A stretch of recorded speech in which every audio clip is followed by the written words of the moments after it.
Good evening, everyone. It's so amazing to be here. We're going to give everybody a few minutes to get logged in. Welcome. My name is Nia Jones. On behalf of the Black Mental Health Alliance, we are super excited to do something super new and fresh and awesome and fun for young people and for the individuals that serve them. Again, my name is Nia Jones, and tonight we are talking about I Am Not My Trauma. And so we'll be discussing adverse childhood experiences, risk and protective factors, healing-centered engagement, and different resiliency tools for youth and the adults who serve them. I'm gonna give everybody a few more minutes to get logged in. Go get yourself something to drink, grab some popcorn, some chips, some celery sticks, some carrots, whatever it is that you want to enjoy. We will be getting started in a few minutes. Hello, drop us in the chat where you're joining us from. We are so excited to do this. You can absolutely share. Send this far and wide to your friends across the country, across the world. Nothing here is a secret. Our liberation is within this amazing presentation. Feel free to send the link or to send the invitation to whomever you like. We'll be getting started shortly.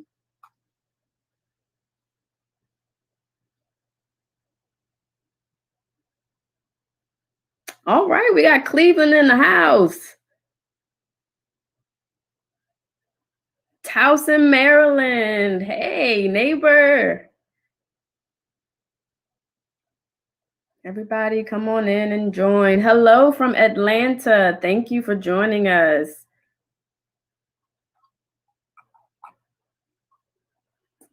We got another Maryland friend. Brooklyn, New York. Baltimore, Maryland. Greenville, South Carolina. So excited to see you all. This is absolutely amazing to have you all here. Cincinnati, Ohio. Come on, internet, making us all citizens of the world. How awesome is this? Sacramento, California. Welcome, everyone. Super excited. We'll be getting started shortly.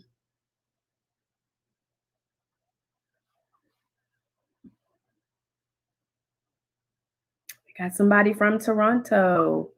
This is a safe space, a friendly space, a welcome space. You know, the internet is undefeated, so everybody be nice to each other in the chat box. But feel free to drop in your questions, comments, concerns.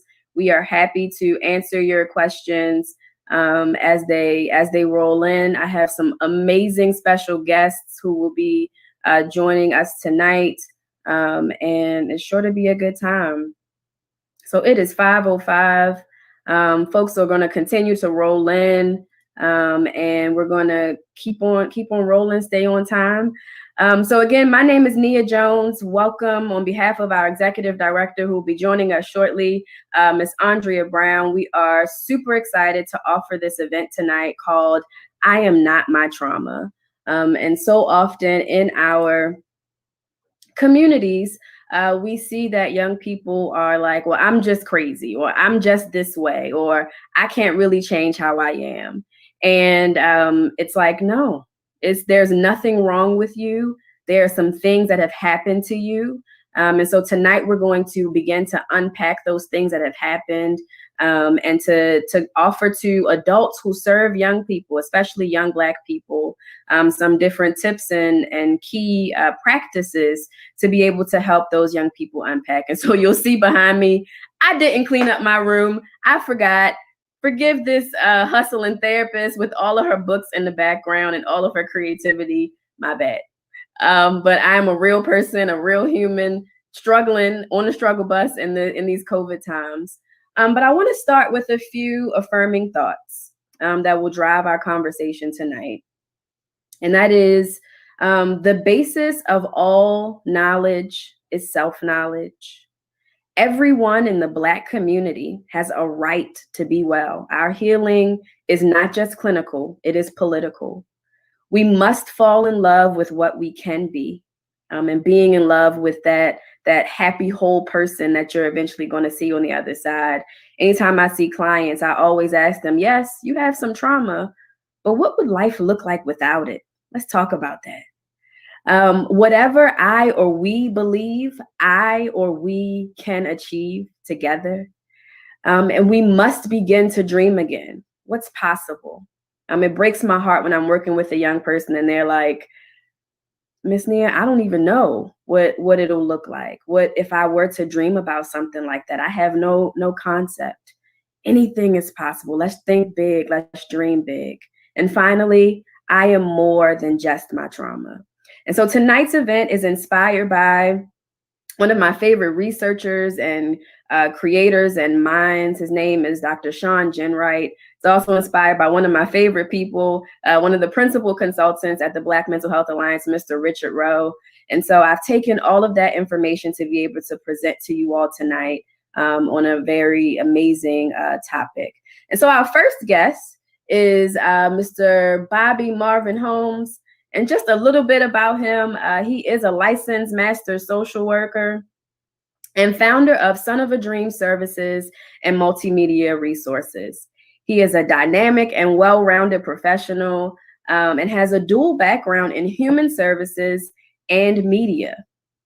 Like, what? I was just talking to a young person earlier today saying that you can do those things. You can put those things that don't sound like they go together and to make the things that you want to see. His career spans across diverse areas of practice, and he has nearly a decade of combined experience of working within the public child welfare system, the behavioral health sector, the public school system, and community-based programs. He currently serves as the mental health therapist for Parker Psychiatric Services, a good friend of the Black Mental Health Alliance.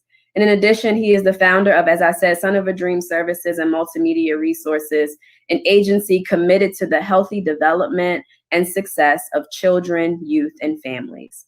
He's also the co-founder of Reflection of Kings, a youth development and media program for Black boys. He's a staunch advocate for youth and families and has participated in various grassroots initiatives and policy actions, including addressing community violence and ensuring healthy school facilities. He's a proud husband and father and lives right here in Baltimore, Maryland, The Wire, Charm City, my home, the place I've always called home. And so I'm going to welcome Bobby to the stage. And there's no wonder why I even asked him to join after that amazing bio. So welcome, Bobby, to I Am Not My Trauma, our first YouTube live event.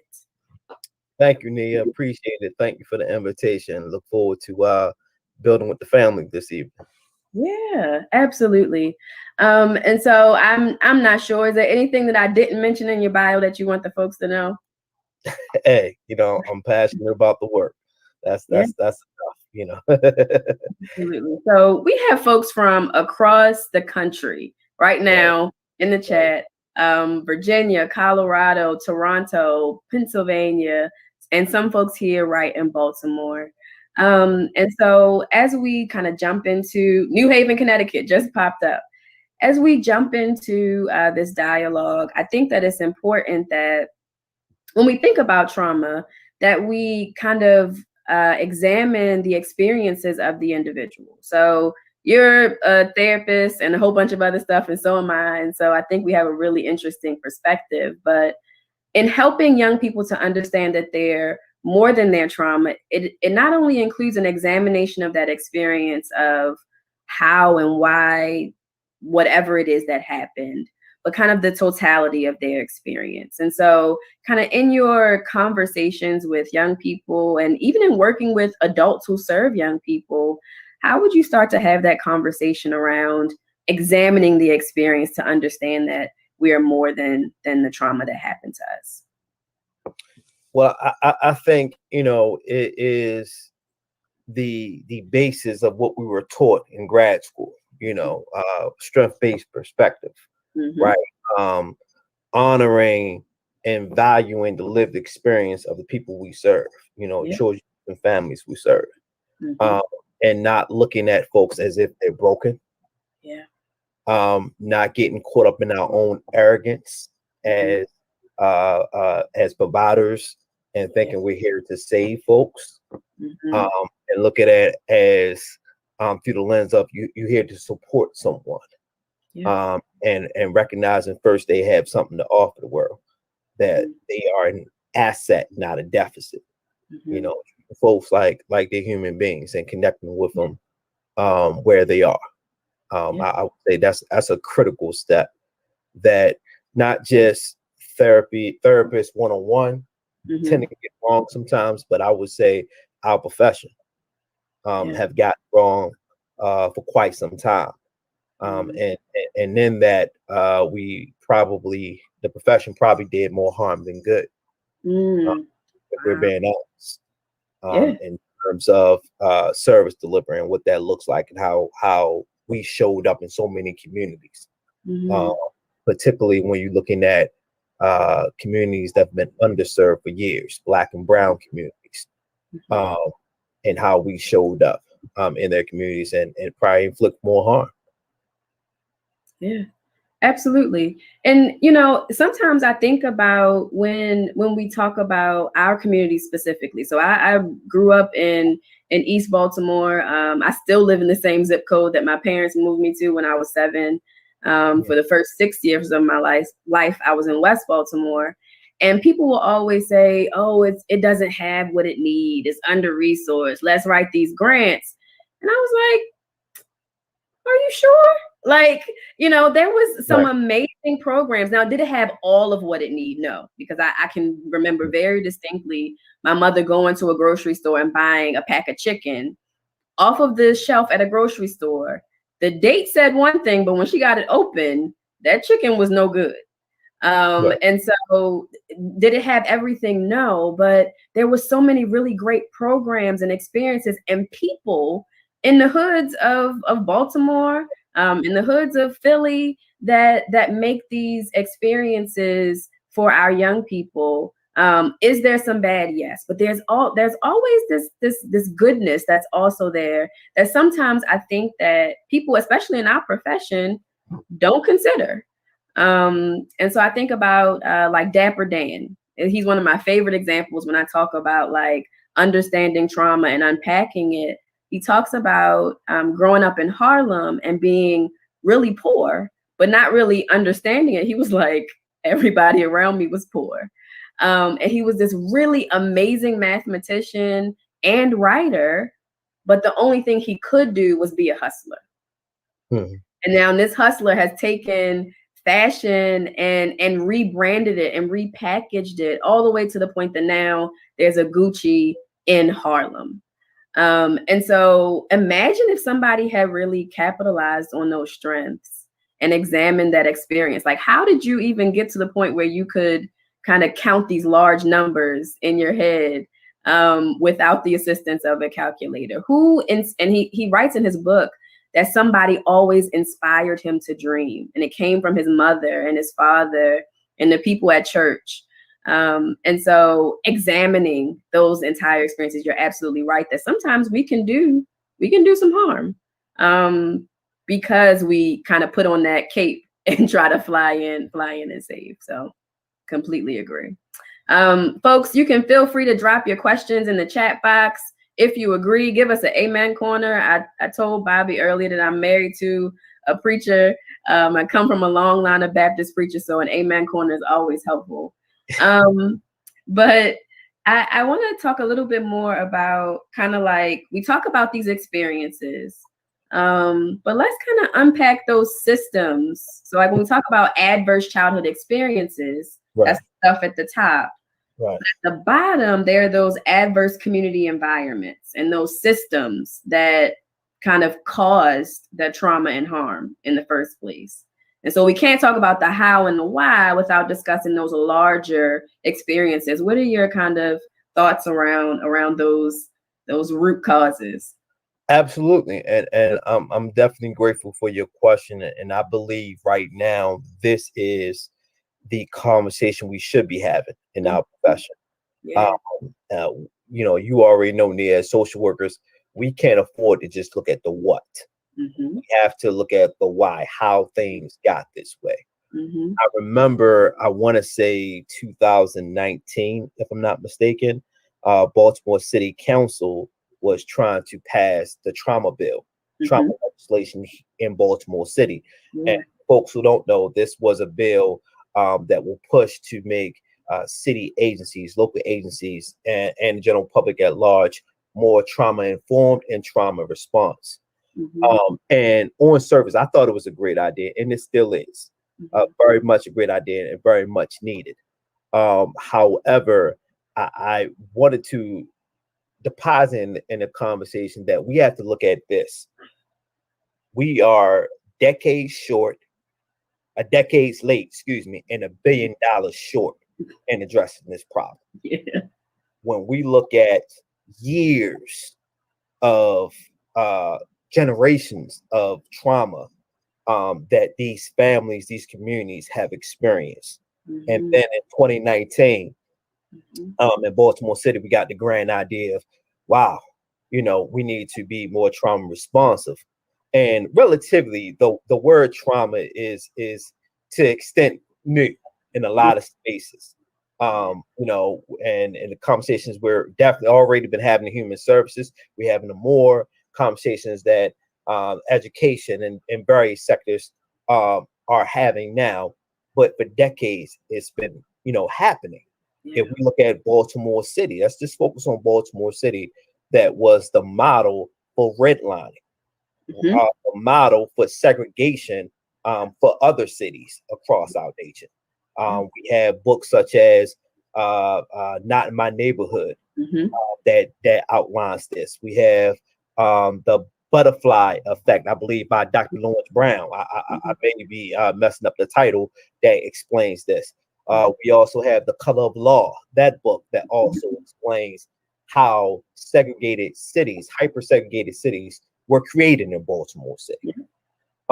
So and this is entrenched, and this is this was something that was comprised not just by the efforts of local public officials that the public officials folks vote for, but this was community associations, this was banks, this was folks conspiring to push Black folks out of certain neighborhoods in Baltimore City, and creating what a lot of folks may call the ghetto, the hood, or whatever. But essentially, you created concentrated poverty.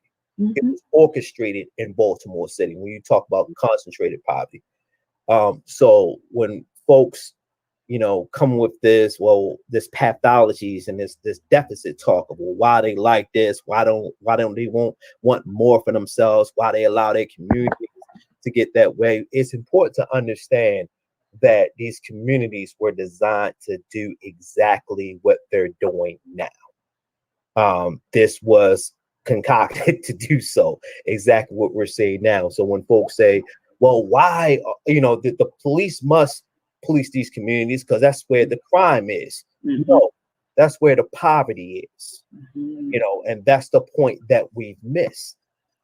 So when we come in about what I want to say 6-7 generations later, about yes, we're here to serve you. We come in as folks from the Department of Social Services. We come in as folks from public schools. We come in, from folks from mental health agencies saying we're here to support you now. You're 7 generations late.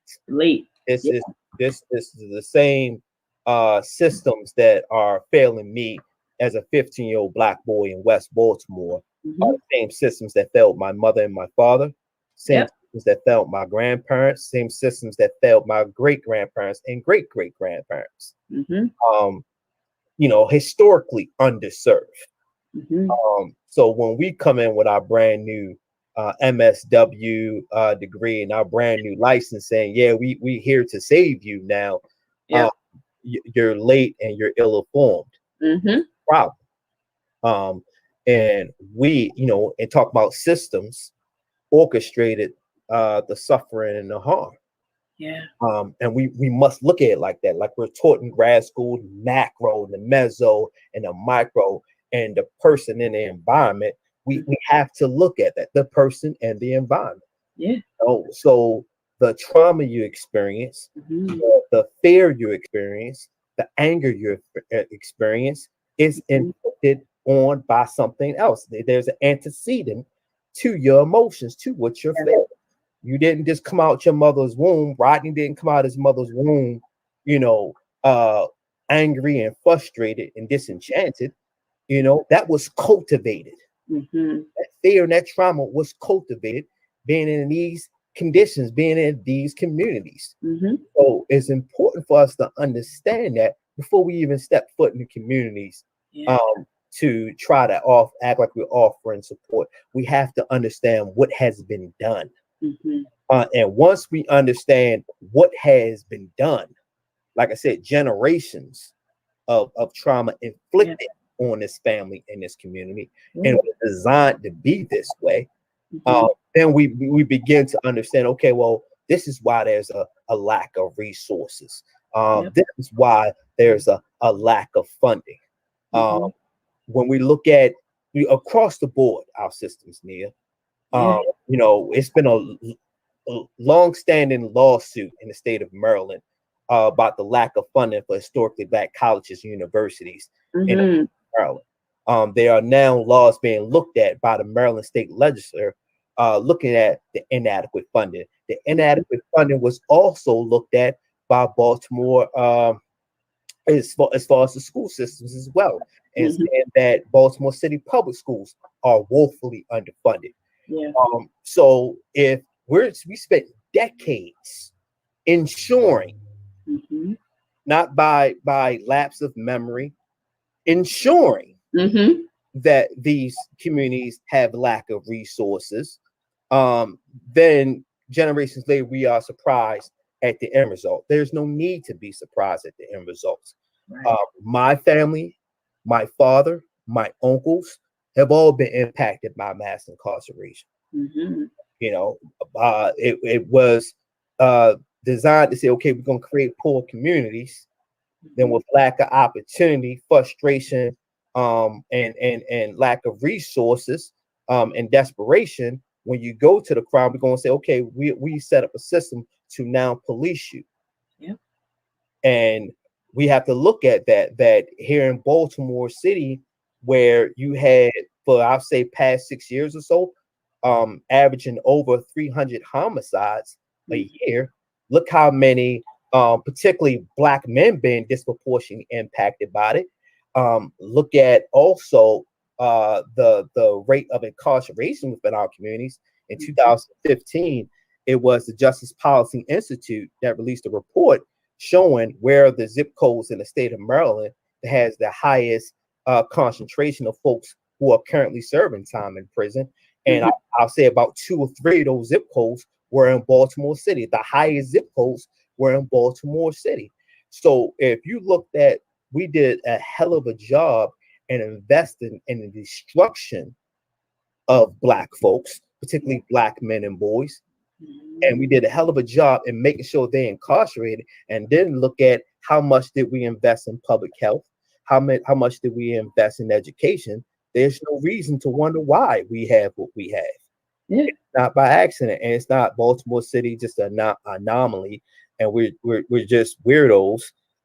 Baltimore City, Detroit, Philadelphia, so many cities across the nation that's predominantly Black or have a Black population have suffered the same instances across our nation. Like I said, Baltimore City was only the model for redlining, but other cities have went through the same exact thing. So when we look at the conditions and which we force folks to be under for generations, and did a masterful job at doing so, there's no surprise that we are where we are right now. And I think for anyone who is looking to serve folks, we must educate ourselves on that first. We must educate ourselves on the impact, because thus that is systemic racism, that is structural racism. When people hear these complex ideas and wondering how did it come to fruition, like what does that mean? What it look like? Well, that's what it looks like. You have school systems, schools in Baltimore City that dates back to the 50s, that now you can't drink out of the fountains because of lead paint poison. That's what it looks like. You know, as Tupac, where they say the thug, THUG, the hate you gave. This is as Malcolm X said, the chicken's coming home to roost. This is Mhm. the end result of generations of despair, generations of frustration, generations of racism and poverty. This is the end result that we're forced to deal with. And I believe anyone who is thinking about entering this line of work needs to understand that first. Absolutely. Well said. You said it how I wrote it. I'm kidding. So it is, you know, I've heard people say that the system isn't broken. It's producing exactly what it needs to produce. And you know, you made me think of just yeah. I'm speechless. It is what needs to be taught, quite honestly, to social workers, to psychiatrists, right? Because they're coming into our neighborhoods, prescribing medication, throwing around medicines that are highly addictive and, you know, can just like take you out, like, and down, all because of some trauma that I experienced. If you could help me heal, right? Maybe I wouldn't be on gabapentin for depression. And so those things are definitely important. So those adverse community environments, I like to say it's the seed that was planted that then produces this strange fruit of, so you planted a lack of opportunity. You planted a lack of economic capital. You planted community disruption and over policing. You planted poverty in this system that you created, and violence. I tell people all the time, I don't know any Black people that own boats that can get drugs into our ports. We live in a port city. Right. I don't know any. I know Black people that own boats, but they don't own shipping containers that can get drugs into our communities. I don't know, you know, any Black people that have that's billions of dollars that can then drop drugs into our communities. I know the ones that sell it. Plenty of dope boys. I don't know anybody with shipping containers that can get it from wherever it is that they grow it into our cities. And so those things are planted. And then what is produced? That strange fruit of substance abuse, emotional abuse, sexual abuse, depression, neglect, mental illness, incarceration, all of that. You planted those seeds. Right. And it produced that strange fruit. So you are absolutely on it. We did get a couple of questions. Everybody, feel free to drop your questions in the chat. We will definitely be getting to those in a little bit, but you're on the money for sure. And so with all of that in mind, kind of as we consider, you know, the how and the why and the person in this environment, how, as a clinician, have you been able to help your clients drive what I call both cars down the road? We see you, we hear you, we understand your trauma, but we also want to help you get to your healing. How have you been able to do that with young people as well as adults? One important thing that I was late to the party with, and I'm gonna send folks the invitation right now, early on, because I don't want them to be late like I was. Do your own work first. Do your own work. I have to stress and emphasize that right now I'm participating in a training by the good sister, another social worker, Shauna Mary Brown, and she has a training called Therapy That Liberates. And this training is a lot of trainings that we undergo and participate in for CEs and so forth is about the work, how we can best help our clients, how we can best serve folks. But this training is very unique because it focuses on how we can address our own stuff. And I believe that's important first, you know, to take a deep dive, not just saying, yeah, well, you know, I check my own biases. No, take a deep dive in it and where that's rooted. Your own privilege, whether it's white privilege, whether it's class, education, whether it's male privilege. Folks, before we work with other people, we have to do our work. And that is what I spoke of earlier, Neil, when I talk about the arrogance of our profession. That we are here to serve, save. Sometimes we get the two confused. Other people, and we act like our ish don't stink. Yeah. That's problematic. Because we do harm when we walk in people's communities and in their homes, looking at them as if they're broken, and we're the ones who fix them. Yeah. Without doing the necessary work and examining our own trauma, examining our own, for white clinicians, examining your own racism, your own racist practice, taking a good hard look at that little current that's inside of you, that you argue, and because you're a social worker, no, not because our code of ethics say we're social justice. Yeah, right. You were human and you were white before the code of ethics, before NSAW. So it's important to do the necessary work and taking a deep dive of how your racism have shown up throughout your lifetime, how the racism within your family, how did it show up in your household. And it's important, for folks for those who, grew up middle class background, not knocking it, but what are some of your beliefs, your values, of folks on the other side of the track?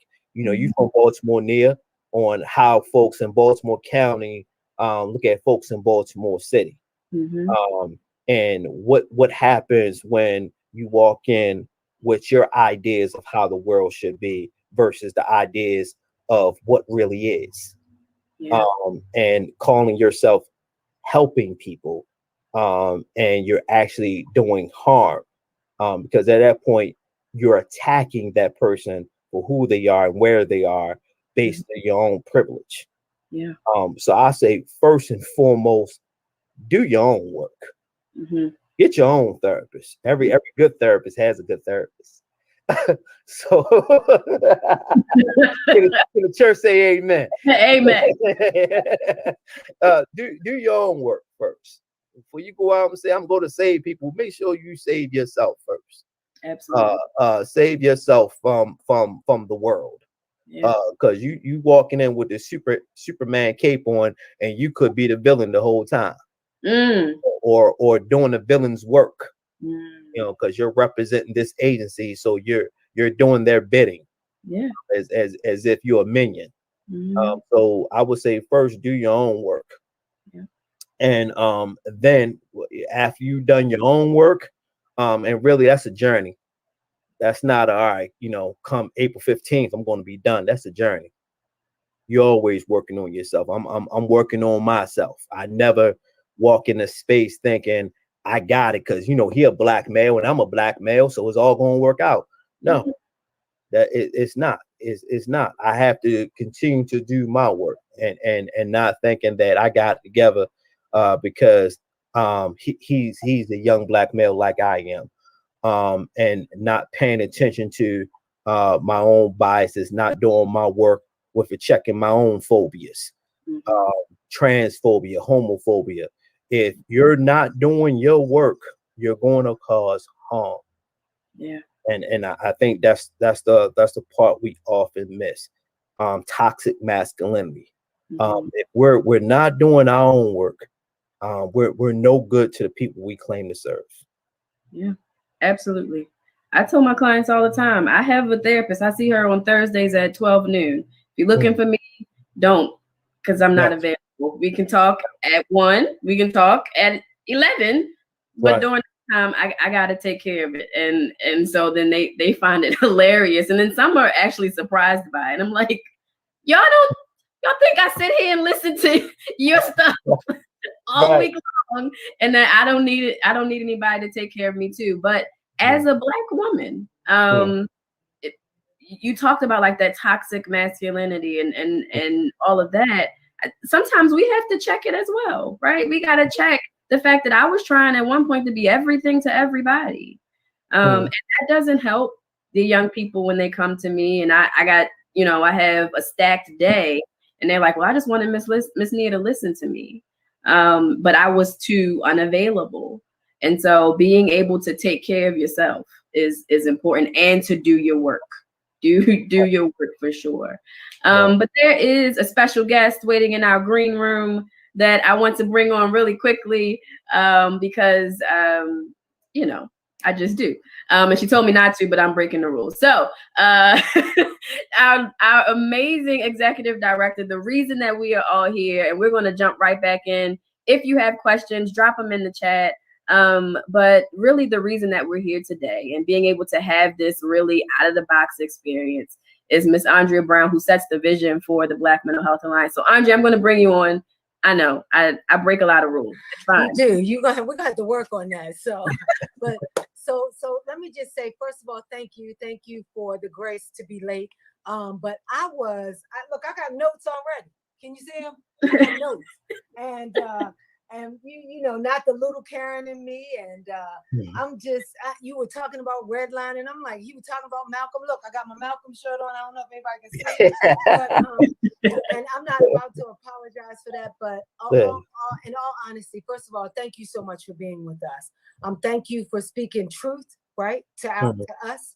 And to where we find ourselves. I love Shauna's title, The Therapy That Liberates. I think that far too often we do too much of everything else that doesn't liberate us. So I am excited about this discussion. I am not my trauma. And so Nia is amazing as a clinician, and more importantly, as she leads our youth and young adult division. So I'm super excited about that. If you give me one indulgence, you know, we are voracious readers at the Black Mental Health Alliance. And even if you don't want to read, you're going to have a book, right? Because we're going to read. Because we are not going to be ignorant. Ask Nia, we've gotten 5 books, and I've been there a year and a week. And so we've read them and had the discussion. But I am also a big fan of music. And when you started talking about Strange Fruit, it just took me back to, obviously, Billie Holiday. And so somebody may have said this, and my apology if it's already been read, but I just want to read that 3 lines. Southern trees bear a strange fruit, blood on the leaves and blood at the root. Black bodies swinging in the southern breeze, strange fruit hanging from the poplar trees. And so it's interesting as we find ourselves today. Now this song was years and years ago, right? The notion of strange fruit. And we find ourselves today in 2021, still strange fruit, right? And it's not just southern, it's northern trees now. And so I will be the student tonight and listen. But again, thank you for your truth tonight. I hear you. I could go on and on about the little Karens in me, a whole lot in me. So I yield to you and I give it back to you, Nia. And thank you for joining us, and be on the lookout. And so super excited about this discussion. Awesome. Thank you, Andrea. Thank She turned the camera off and left. But we have a couple questions in the chat, and we have a couple more pieces that I definitely want to get to, and then we have our special guest who is waiting in the green room to share with us. But the first question is this going to be up so that folks can rewatch it? Absolutely, it will be on our YouTube page from now until they say no more Michelle Obama's internet. And then someone else said, how, if at all, is the trauma-informed legislation actually influencing the way policy is created locally, as it is policy that is shaping the way many human service providers interact with folks? Any thoughts on that? Oh, yeah. Very interesting. Very interesting. Right now in the state of Maryland, it's our legislative session. Which takes place from January to April. I don't have the exact dates. But just like Baltimore City passed the legislation, the trauma informed and responsive legislation in the city locally, statewide, our state legislature is looking at trauma informed, trauma responsive legislation, the Maryland trauma bill. So right now, folks are looking at that bill, but at the same time, there are police reform bills that are on the table for consideration as well. So it's been a fight for advocates that I'm in communication with. I'm not directly involved in policy advocacy around police reform. But I've been in contact with folks like leaders of a beautiful struggle here in Baltimore, as well as the ACLU of Maryland, who are working with police reform. And it's been an uphill battle with trying to pass police reform legislation here to hold police accountable. The state of Maryland is very unique because we have the Law Enforcement Bill of Rights, which is a certain guidelines, structures on the appropriate way to respond to police misconduct. Oftentimes, some people argue it protects police. For years here in the state of Maryland, advocates have been trying to repeal it. This may be that year. However, amendments were taken out that will give community oversight to folks, so community be able to have oversight on police misconduct and what's happening to hold them accountable, tighten the reins, so to speak. And needless to say, lawmakers, I just want folks, to be clear with some few things. Maryland's considered a democratic state, democratic controlled state. Our governor may be a Republican, but the state legislature, is democratic controlled. And so the ones who are primarily decide whether or not police reform legislation pass or fails are Democrats. And 2 + 2 is 4. Democrats are the ones who are undermining legislation. Same Democrats that are going to vote on trauma informed, trauma responsive bill that's also being looked at. So when you look at the other policy, if you look at it, that yes, it's great that we're going to have a trauma informed and trauma responsive bill. That's great. But if you're undermining policy that will rein in misconduct by the police, then what good is it? If you're going to say, yeah, we're going to make our state agencies more trauma responsive and more trauma reform so we serve people, but on the other hand, you're going to allow police to go in their communities and beat the hell out of them with no repercussions or consequences, what's the point? Yeah. So that's what's happening in real time. To the answer of that person's question of how that's affecting other policy as far as trauma informed. No, the trauma continues. The trauma continues, and we have to understand how systemic racism and structural racism is embedded. Yeah, it's in this country, in this country's DNA. It's not something, a shirt you could just take off and throw in the laundry and just wash and everything's gonna be better. No, it's in this country's DNA. It's entrenched. So we'll wonder, well, how can that be? How can we have, the Democrats folks are working, and this is not a partisan critique. This is the reality, the facts of what is. This is, and I'm making that distinction so folks won't get it confused. right. Whether you identify as a Democrat or Republican, this is just the reality of what is. It doesn't matter. That when it comes to racism, I'm sure you heard this statement, Nia, that Black people we're not a monolith. We're not a monolith. Well, let me explain something to you. Racism is very monolithic. It's very monolithic. It always has been. Yeah. So if you're not clear on whether or not you should stand together, trust me, racism is clear that it should stand. It's to stand together and impact Black folks, brown folks throughout all its systems. It doesn't say, well, we're just going to focus on education and leave all the other systems that we have, healthcare or criminal justice alone. No, it's very monolithic. It's very clear. And it doesn't say, well, we're just going to exist within the Republicans. We're not going to exist within Democrats. No, it exists there as well. Yeah. And so entrenched that you don't realize it, that you are actively upholding systemic racism. You are actively upholding white supremacy within these spaces. So to answer the question, that's how this is showing up. It's more trauma induced. It's on let's continue the trauma. While on one hand we're saying let's pass a law to address the trauma. We're on the other hand, we're saying let's pass laws that would increase the trauma or perpetuate the trauma. Yeah, yeah. And so, as I said earlier, our healing is more political than it is clinical. You just explain why. And so, kind of with that in mind, because I want to make sure we get Elder on the stage and have her to time to present. But when we think about like these principles and values of well-being within this trauma, right? So if we're going to, really heal as a country, it's going to take some deep surgery and really cleaning the wounds that are left behind from that surgery.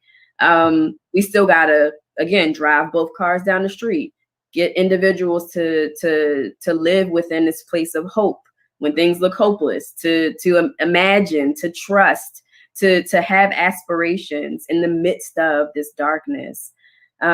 What are your kind of thoughts around how we can kind of lift up those cultural principles and values in the midst of the trauma that we just talked about? I think is very important for Black folks as well as professionals looking to serve Black folks to understand that we have just like we have, as I saw someone post today, brother Marvin from Melanated Social Work, he had made a post about, just like we have generational trauma, we also have generational strengths. And I say, definitely amen and not shade to that Black folks have assets within our community, as you spoke about earlier, Nia, that we have assets, not just in our community, but within our own families.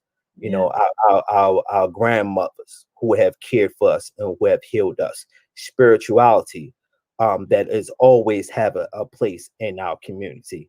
That's why Black folks, we are relational people.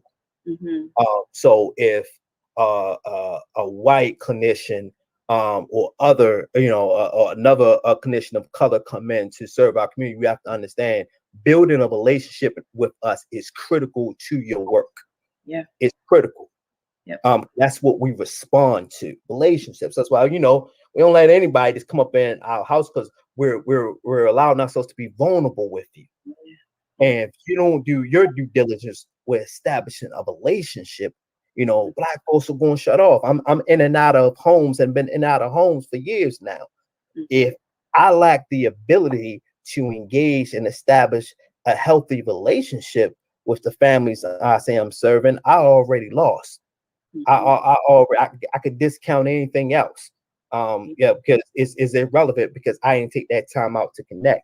So Black folks have assets, and for far too long, we've been viewed intentionally as working at a deficit, and it's the perpetuation of pathology within our research, within our institutions of Black folks have been harmful. So I think understanding that, and then I'm going back to therapy that liberates.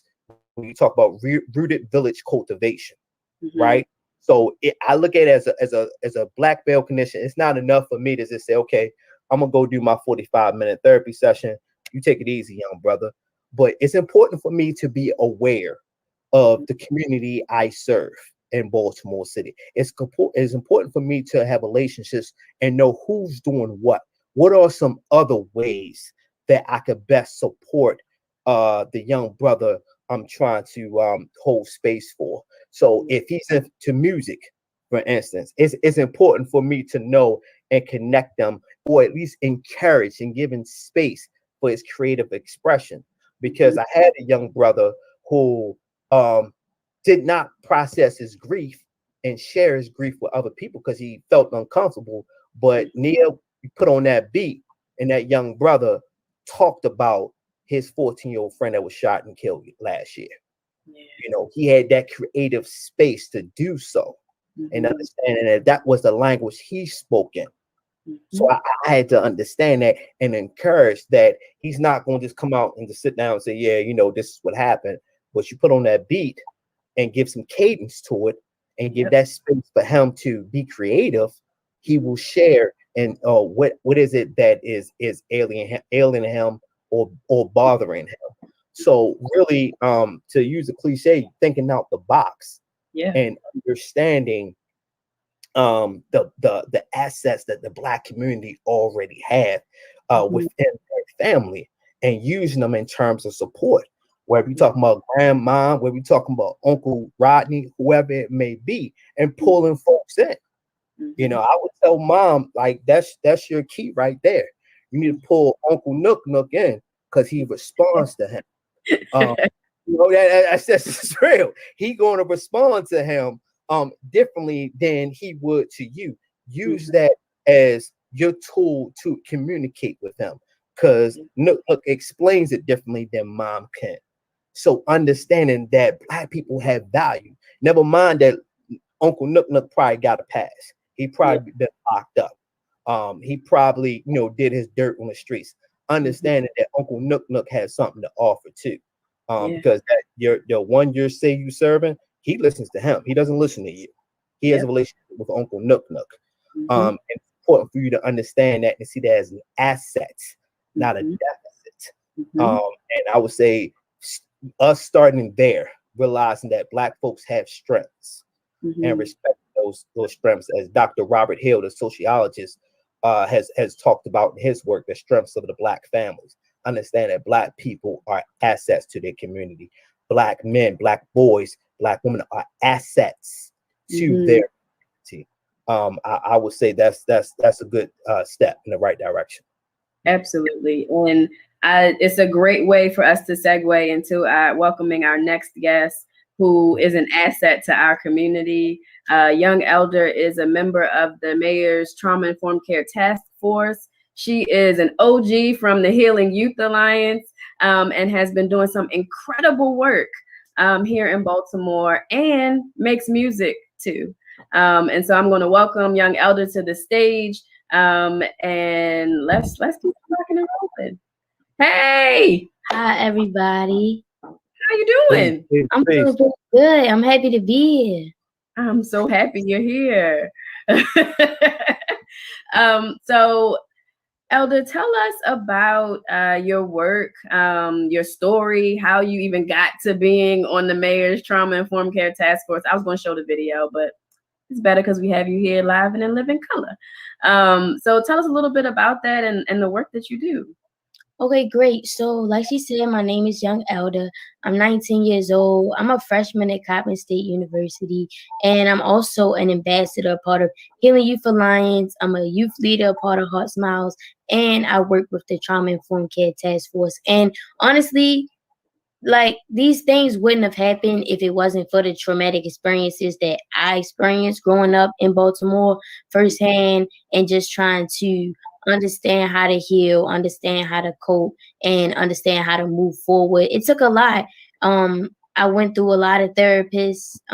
It was a lot of hard times, but being able to get in touch with my community and my peers who are actually interested in bettering their mental health and bettering their future and being successful kind of helped me dig myself out of that hole. So once it kind of all was like a domino effect, I started working with Heart Smiles, grew a family, grew a connection, and then people, you know, found out that I did music, found out I was creative, and started asking me to do different summits and things. So was able to get my face out there other than just through my music.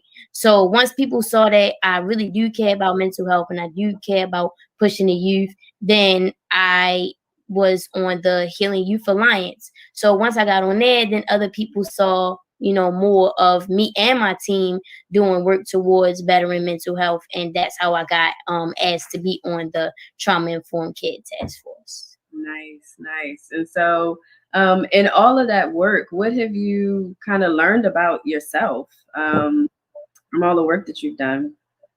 Honestly, a lot of things that I've learned about myself is I know like my body, I know like my mind, and I'm able to like analyze when different things are triggering me.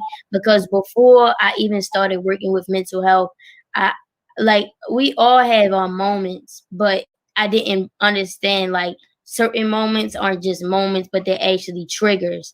And being able to actually understand those triggers and understand how to prevent those triggers has really helped me really grow as an individual, because it really sucks when triggers kind of control your life, because you don't know, why you're acting a certain way, but just the way your brain is from the traumatic experiences and from the things that you experience throughout life and different interactions with people can really take a toll on how you look at things and your perspective on just the whole world. So just being able to understand that kind of helps me have more empathy for my peers, because before I just used to be like, oh, those kids, those the bad kids, or those the crazy kids. But now I'm like, nah, that's not really the case. The case is, we suffering from trauma, and it's a lot of symptoms that come with that. And just being able to understand those symptoms and understand how to best treat the symptoms, and not just trying to control somebody's life and change them and tell them what to do. Yeah. And so if you could tell the adults who are listening kind of like one thing about, like, the topic for tonight is I am not my trauma, but if you could tell them one thing about like how they should be interacting with young people, and when they bring them to the table, how they should build relationship, what would that be? So one thing I would say is be patient and don't tell somebody how they should feel. Because a lot of times, especially when it comes to youth, if you don't understand, you'll try to just say, well, here's what you should do, or here's what you should do, when it's deeper than that. It's deeper than, oh, here's what you should do, then just do it. Just having that patience and being able to have that bridge of communication and trust. If I tell you something and I know it's wrong, don't throw it back in my face, because then it's going to make me not want to say anything ever again. I know what I did was wrong, because we all human, we all make mistakes. But just having somebody who can support you through your wrong decisions, through your mistakes, and actually say, okay, you messed up, but here's what we're going to do. I'm not going to give up on you. I know you said one thing, but that was a whole lot of things. No, you got it. You're speaking from your heart. And so I have one last question for both of you, and would love to hear your thoughts. And then Elder, we definitely want to hear a piece or two. Drop us some bars. Do your thing. But there's this African concept of Ubuntu. I am because we are. Mm-hmm. When we think about our healing collectively as a people, and working with young people and speaking with adults who serve young people, what does that mean? I am because we are. So for me, actually, I learned about Ubuntu when I was being taught by you, Miss Nia, when I was working with Healing Youth Alliance. So I learned about it, but I didn't understand like the actual concept, and understanding that my neighbor's pain essentially will be my pain, because we all growing up in the same city, we all are kind of experiencing a lot of the same traumas, even though they're not exactly the same. It starts to wear on you, so just understanding that if the people around you aren't doing good, then it's going to be hard for you to do good as well. So just understanding that the pain of the people in the city is essentially going to, wear on you eventually. Because before, I used to know people who passed away, and, it was sad, but it's nothing you could really do. But it was just this past winter, one of my classmates, her brother had passed away, and it really took like a really, really, really bad toll on me. And I didn't understand why, because it wasn't my brother, and we weren't really that close when we were at school. I mean, we knew each other, but just knowing that she was going through that and experiencing those things just from a youth perspective, because I know how it feels, it hurt me really bad. So just understanding that, I am because you are. So if I'm good, I should be able to help my peers and help the community. Yeah, absolutely. Bobby, you want to jump in? I believe, young Elder said it. I feel the way they feel, and just in terms of I am we. Mm-hmm. I am we. My success is tied to the young people of Baltimore. I don't punch a clock and say, all right, it's 5 o'clock. You know, I'm gonna go back to my world, my home, and that's that. Everything that impacts folks in Baltimore, you know, Black folks, young Black youth in Baltimore impacts me. I am we, you know. So Young Elder's success is tied to my success. I need Young Elder to be successful, you know, because and she need those coming behind her to be successful, you know, because she's gonna be at that space where she's gonna be leading in another capacity, and she's gonna be guiding, support, and mentor even more people than who Elders supporting now. So I understand that because folks did it for me. So I am we. Yeah, absolutely. Yes, Elder, your success is my success. I got scared because she was like, I didn't understand. I was like, uh-oh, I didn't teach her right. Your success is our success. We're so proud of you.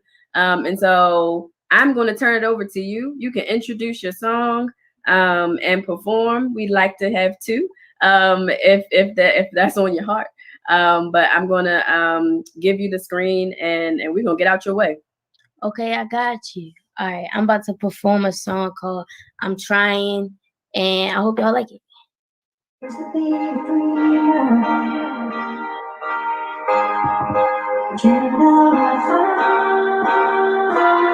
6'2" with a hoodie, he a black male. Police searching through the hood. Only time will tell. When they find him, they gon' kill him. They ain't doing no talking at me. He about to lose his life, just for jaywalking. Yeah, but that ain't it. He got a son and a daughter. They about to grow up alone. No, they won't have no father. Fast forward a couple years, son trapping every night, getting money for his mama, trying to keep on the life. No, he ain't had no father figure, had nobody there to guide him. Loyal to the streets, and he keep the Glock beside him. Nobody there to teach him that some friends are snakes. He just wanted fast money and the food on his plate. You see, the daughter grew up fast. She was looking for love, having sex with random guys, wasn't wearing no glove. And now she 19 and she got 3 kids. Same dead end job, she been working for years. Say, I'm trying, I'm really trying.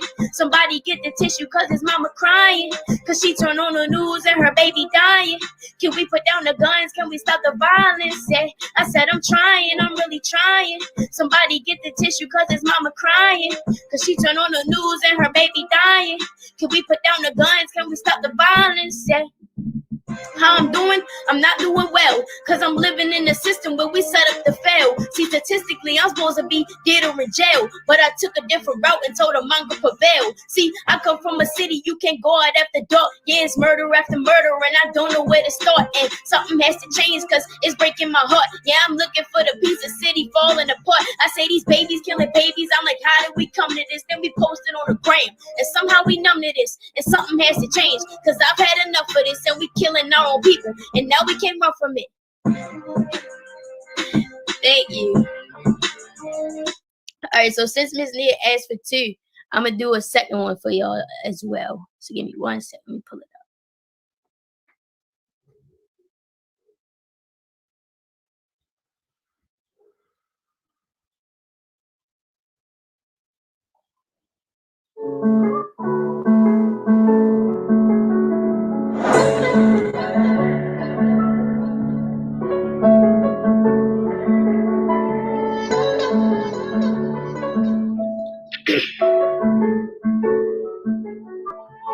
It's been 5 years and I'm still going harder, cause they don't know the story, they don't know how it got started. It's like they were selling lies, somehow I really bought it. I don't talk about it cause it left me broken hearted. Elder with the music, yeah, all you used to do is rap. Lately I've been giving back, cause I've been trying to get on track. They don't understand all this fame, like standing on that stage and everybody knows your name, but don't nobody know your pain. So I just take the blame, cause I ain't put it in my songs, cause sometimes I would feel ashamed. See, I've been trying to right my wrongs, I put my heart on these songs. Lately it's been too long since I've been talking to God, but I know that we gon' make it out.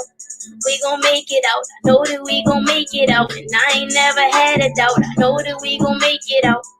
We gon' make it out. I know that we gon' make it out, and I ain't never had a doubt. Yeah. Thank y'all so much for having me. I really do appreciate it. I really appreciate everybody coming. I really do appreciate everybody listening, because trauma is so important. And it's an issue that is really tearing our city apart. So I appreciate everybody coming here, supporting, being open-minded, listening to me, listening to Miss Nia, listening to Mr. Bobby. Thank you so much, guys. And I love y'all. And if y'all want to keep up with me, y'all can follow me on Instagram at It's Just Elder. It's Just Elder, all one word. And I would definitely follow y'all back. Thank you so much. Thank you, Elder. That was amazing. Amazing. And so everybody give her a follow. She's amazing, young superstar on the rise. Don't forget me when you get to the top. I'm gonna be in the crowd jamming. And it looks like Mr. Bobby just got a follow from me. Thank you. It absolutely amazing, you all. Before you leave, Bobby or Elder, we do something here at the Black Mental Health Alliance. Anytime we have a youth and college division event, we complete a sentence. And so the beginning is Dear Young Black Mind, and then you fill in the rest. So Dear Young Black Mind, I'm gonna kick it to Elder first and then to Bobby. Okay. Dear Young Black Mind, the story is not over. Just because it may look dark and it may look like it's the end of the chapter, I promise you it's another side. So if you just keep flipping the pages, it's a page a day, and you're going to get to the end of the book, I promise. Dear Young Black Mind, you are beautiful, you are awesome, you are unstoppable. Awesome. Thank you both for for our first YouTube live here in from rainy Baltimore. It's been amazing to share the stage with you all this evening to talk about our healing, not from a clinical point of view. This was never meant to be clinical. You know, I can talk for days about depression and anxiety and what that looks like in the DSM, but for our people, our healing is political, and it is together. I am because we are. And so we're going to end with a few announcements from the Black Mental Health Alliance. And so be sure to check out our podcast on all media outlets. It is on Apple as well as Spotify. And it's called Real Talk Black Minds Matter. We're on episode 7. It's some amazing content on that podcast. You don't want to miss it. Our next episode, we're talking about Black women leading in honor of Women's History Month. We also have 2 Instagram live series coming up next month, one for Youth Violence Prevention Week and another one about spring cleaning your mental health. And then finally, this coming Sunday at 5:30, we'll be on Facebook Live with our Poetry as Mental Health Club with a session called Let's Unpack That. And so we'll be discussing whatever the young people want to unpack. I have to do some work to get ready. You all, it's been amazing. It has been my complete honor and pleasure to do this with you all. Thank you for joining us from across the country. It makes my little East Baltimore girl heart proud. And so I'll end with, Dear Young Black Mind, your mental health is essential work. Your healing is political. It is not clinical. Good night, everybody.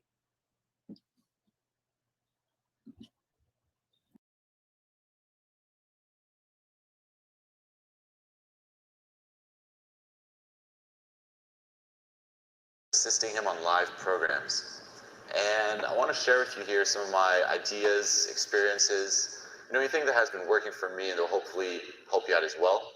So check the blog. I'll be updating it regularly every Tuesday and Thursday, and I hope you enjoy. One more take. So this here was already a few takes in, and I couldn't stop doing more takes. I'm here in Los Angeles right now on the rooftop of my apartment, as you can tell by the view in the background. A bit about me. I've been working with Tyler from Real Social Dynamics for a little over a year now, assisting him on live programs. And I want to share here some of my ideas, experiences, anything that's been working for me to hopefully help you out as well. So check the blog. I'll be updating it regularly with,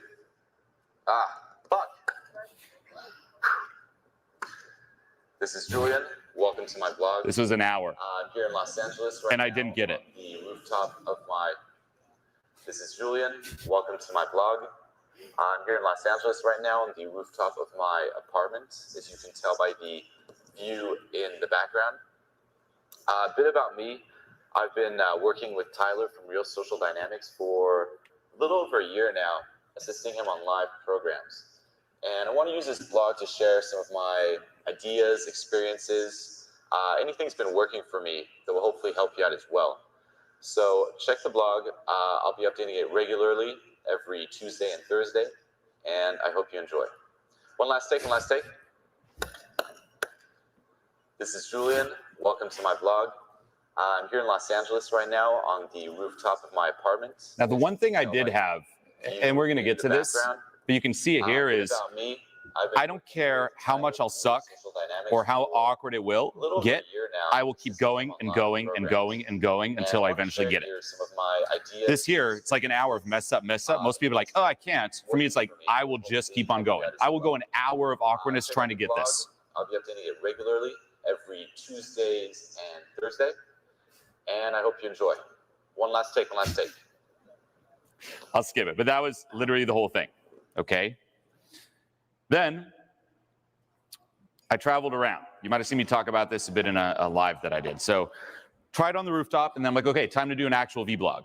And the first time I tried was San Francisco, way too scared to do it. I set up the camera, people were staring, couldn't do it. Then went on this mini European tour where I did Copenhagen, Stockholm, and then Prague. And I tried recording this is my very first vlog, in all those cities. Couldn't in San Francisco, couldn't in Copenhagen, couldn't in Sweden. This is going to be the Swedish attempt. And finally I could in Prague. And if you've been following me for a long time, that was the very first video I ever put out, and it was called The Moment of Realness. Okay, so this is me trying to do this moment of realness. Show up, set up, this is in Sweden, cameras on, way too shy, way too scared. Okay, what up? Hi. Okay, wait, let me get this in. This is Julian, and I want to talk about some of the basic, this is so weird, some of the basics about what is, attraction. Like, what does a girl want when, holy shit, I can't do this, man. Couldn't do it. And again, just staring there, it's like people walking by, I'd be all quiet. I'm like, we got to do it again, another take, and would just fail, okay? And then some other, last little attempt here. Thoughts? That was perfect. Yeah. I don't want to be in this one. Same here, same delivery. Take versus just being yourself, and especially being filmed, I was just trying to get the reactions from the girl and be yourself, move things forward, and being yourself, integrity, instead of using the shtick and moving things forward, just still having your boundaries. Yeah. So same thing, couldn't even look into the camera, stuttering a bit, right? It's like, oh, and this, like wavering. That's where I come from. And this here is already 10 times better than my earlier days. This is like 2010, 11. That's already 4 years in working on myself. Okay?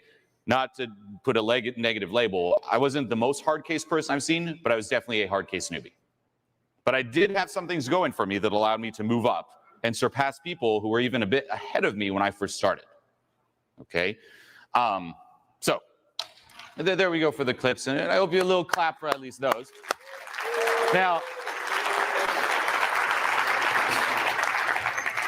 so let's get into some of the concepts here, okay? The first one, and you can sense it from these clips, and even if you've been following me after that, some of the other videos I put on the few years after, the frame overall is very competitive. This is huge, okay? These clips here, the whole theme is I'm in a very competitive state, where here I am, and it's me versus whoever's gonna watch this video, where I immediately assume that people are out to get me, people are judging me, people are criticizing me, people are gonna think something very negative in me unless I prove them wrong. And it's this whole battle, me versus. It would happen even back in the day on stage. I'd go in front of a crowd like this, and instead of being like, okay, how's it going? Welcome, everyone. I would be preparing at the back like, okay, must conquer, must dominate. They all hate me. They're all gonna think I'm not good enough unless I prove them wrong. And I'd go up, and it'd just be this very forced tonality. Okay, you can optimize this paradigm. And that's what I did at first. It was me versus, same worries, same insecurities, but I'd be battling against it. Okay, can anyone relate so far, by the way? Raise your hand if so, right? Or you can also test yourself. If you walk into a new venue, right? Say you go out, you want to meet someone. You walk into a venue, How do you experience it? For a lot of people, it's you walk in and suddenly, right, your heart starts beating. You start looking around. You're like, are people staring? Where do I stand? Do I fit in? What's okay? Oh, maybe I should go over there. Oh, who should I say hi to? And it's you versus. It's this very hostile environment, this very scary environment, right? And then from that place, what do people do? They try to work on their social skills, right? They try to get out of their head. They try to stop worrying. They try to build momentum, so on and so forth. But they're still in that competitive state. As opposed to, and you can achieve this, walking into a venue and instead of that immediate, oh, me versus, it's, everyone's on my side. Hey, how's it going? And just completely at ease. Okay? That collaborative state is where you want to move towards. And you've all had glimpses of it. Right? It's crazy too. Let me know if you have this experience. You go out, and at first it's very competitive. You're like, oh my God, it's such a scary